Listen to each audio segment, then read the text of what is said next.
website from which they came and click on some of the URLs. Let's make sure we understand the context so that we know that Crimson is getting the text and not the ads, for example, and all kinds of other things. So to understand the context.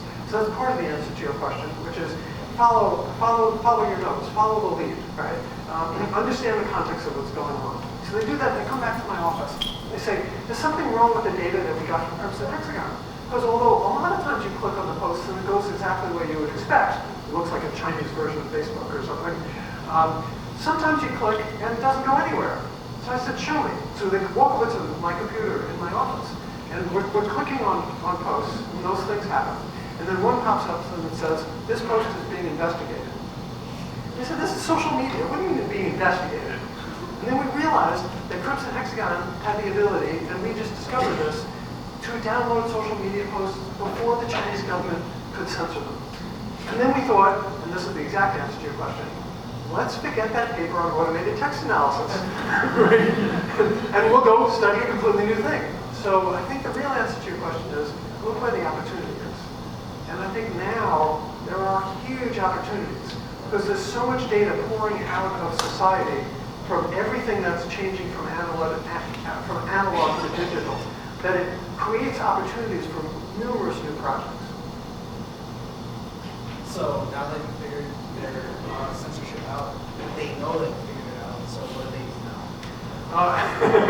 You want me to advise them? Well, the interesting thing about this is we've checked several years after we came up with this. We've discovered this. It's the same patterns. Because it is useful for them. So it's not like we discovered it. We did discover a secret. I mean, it was an open secret, right? It was secret from all of us analysts, but it wasn't secret to the Chinese government, and they didn't care about keeping it a secret. You know, it was okay to them, right? So if they change, you know, I hope we can be faster. But at the moment, it's still useful to them. And what if someone goes to gking.org.edu in China? Does it work? I check that very regularly. Now, this is a very serious issue because my co-authors and I go to China. We have lots of research assistants. You know, this project, a lot of people found out we were working on this project, and many people volunteered their time. But really, lots of people said, you know, I'll participate any way you want. Please just don't thank me. And so there were really a lot. At one point, we hired, for one very short interval, we hired 80% of all Chinese language speaking Harvard undergraduates.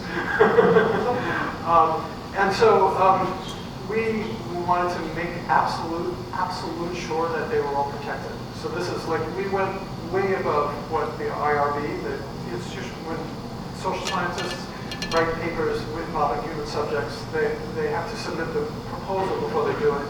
We followed all their rules, and then we came up with a whole new set of rules over on top of that. And so, absolutely very careful.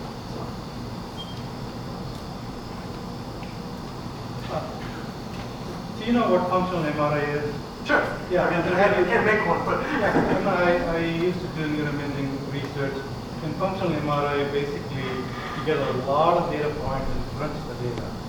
And having done that, I always suspected that there was something not right. Okay. Well, what's not right? I don't even understand what it is. Some people call it globology because there's a lot of calculation goes inside functional MRI. So my question is, have you considered looking at that kind of data? Because that has a lot of data points. Yeah, so, I mean, if you think about the point of statistics, is to take a lot of numbers and make them a small number of numbers. Right? That's basically what statistics is.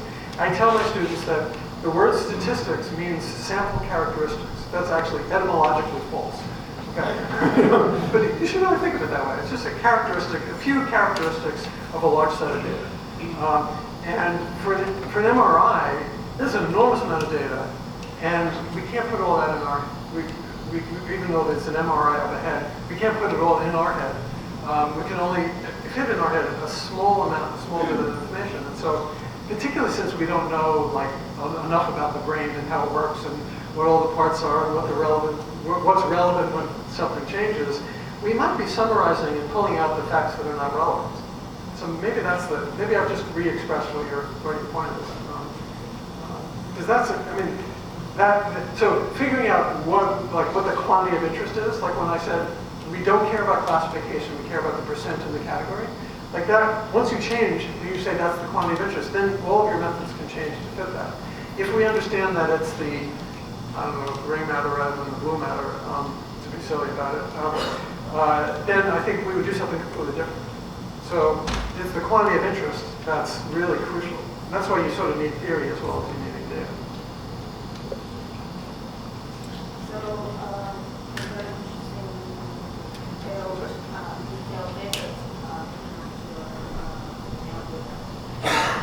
so you mentioned about the equation, which is just to generate some keywords. So I was wondering how you do that. Yeah, so Thresher works so here's the idea is you have a reference set. Suppose you have, the usual situation is we have a few keywords that we know are relevant, or a set of documents that we know is relevant. A much bigger set, which may be the whole internet, that includes some elements that are relevant, some documents that are relevant, and a whole lot that are not.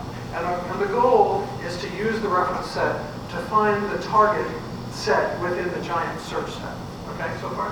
Okay. So what we do is we take a sample from each, and we run a classifier, and we try to classify the posts in the sample into reference versus search. Now, it's easy to do because we know exactly where they're coming from, but we try to do it statistically. We fail, and when we don't perfectly classify. And when we fail, those mistakes are useful to us. So instead of trying to correct the mistakes, we try to discover the mistakes. Because the mistakes are documents that are put into the reference set, but are actually in the search set. Right? It's because those are the ones that there may be a hint of a document in there. So that's the basis of the algorithm. There's a number of other pieces too, but that's the basic intuition. Then we will surface the words, and we have a way of ranking them as to what as best as possible we can in an automated say what's relevant, and then we'll show them to you.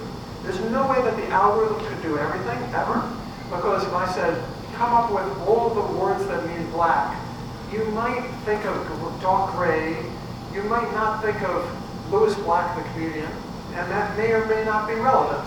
Or when I think of black, I think of great ski runs, right? But that might not be the first thing that comes to mind. Or if it comes to mind, it may or may not be relevant. So there's a lot of senses of words and concepts, and the human being has to decide which of these we're interested in. So we layer that on top. And then one more step is there has to be there needs to be more UI, user interface research in social science, right?